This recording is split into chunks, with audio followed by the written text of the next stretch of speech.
Good morning, boys and girls. All right, we're continuing with Mr. Turrup. All right, where we left last, if you recall, Mr. Turrup is going to be getting surgery soon, so there's lots of concern about that, about how he's going to do. And then, of course, there all these different things in their heads are going about how Mr. Turrup at so many things in their friendships and everything are happening because of Mr. Turp in a weird way because of this accident that happened. But they got stronger along the way, some of the people. So anyway, without further ado, we move on from Danielle to who was wondering about Charlie and all that, who had spoke to Charlie, remember? He was milking his cow. And she was curious if he was interested in Anna's mother, and if they were talking and things like that. And she wanted to know what the story was. So we move on to Jeffrey, and then I'm going to get a little bit into the month of May. So we don't have much of the school year left, at least in our book. Okay. All right. So we move on. Jeffrey. If anyone knows silence, it's me. The silence in our classroom wasn't the worst. There was always someone you could turn to and whisper.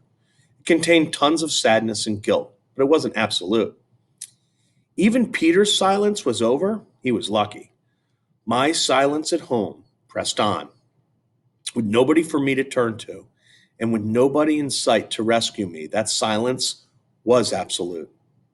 Only company in my house was more sadness and guilt. But somewhere along the way this year, Turp taught me to see things different, to think about things different, to think about more than just me. It was always my silence and my fault. But now I started to think about mom's silence and dad's silence, mom's fault and dad's fault. Remember his brother Michael? They were hurting too. Why did I have to wait for them to talk to me? I didn't. Few days after James' party, I crept into Mom's bedroom where she lay on the bed in her pajamas. I climbed in next to her and put my arm around her. Then I told her, "It's not your fault, Mom. I love you." She didn't do anything, but I lay there and fall asleep, holding my mom. When I woke up, I felt good. I hoped my words had helped her. I thought of Turrup as I walked out of her bedroom. He had helped me reach out. I missed him. I wish I had a chance to tell him how I felt, too. I wanted him back so bad. I found Dad sitting in a chair in the family room, better called the be alone room in our house. He was home, so I must have slept for a while. I wondered if he had seen me with Mom. Immediately, I knew it was going to be much harder for me to say those same words to him, my dad. We never talked to each other like that, not even before Michael died. "Hi, Dad." I sat on the sofa near his chair. "I saw you in there with your mother," he said. "She needs you, Jeffrey. You might be the only one who can help her." "Dad, it's not your fault," I blurted out. He didn't say anything. I knew my words surprised him. They hit hard. I got up and went over and hugged him. "I love you," I said. I let go after a few seconds and headed out the room. "It's not your fault either," Dad said before I was gone. I heard his voice breaking up as he said it. I felt that good feeling again and thought of Turrup.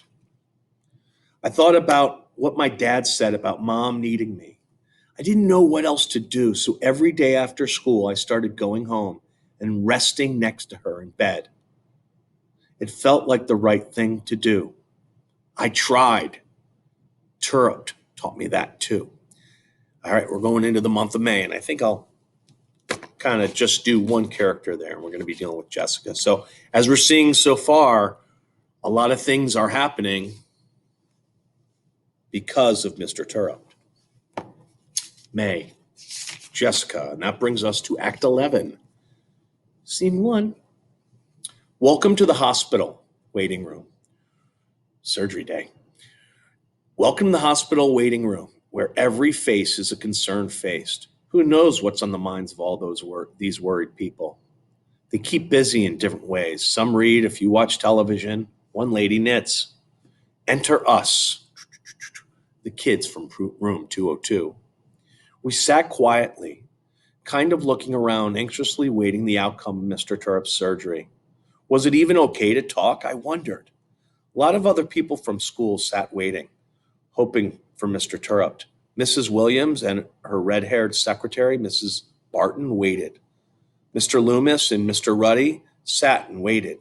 Everyone at school liked Mr. Turrup. That was just another testament to him.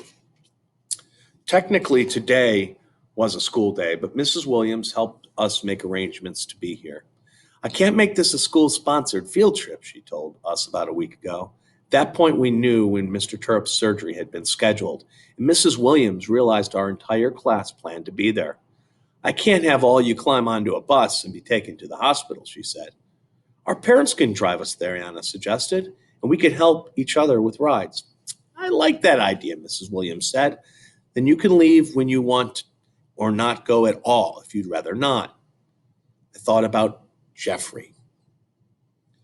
Miss Newberry, Miss Kelsey, and Mrs. Warner also came. The school was able to provide substitutes for their classes, but not everyone's.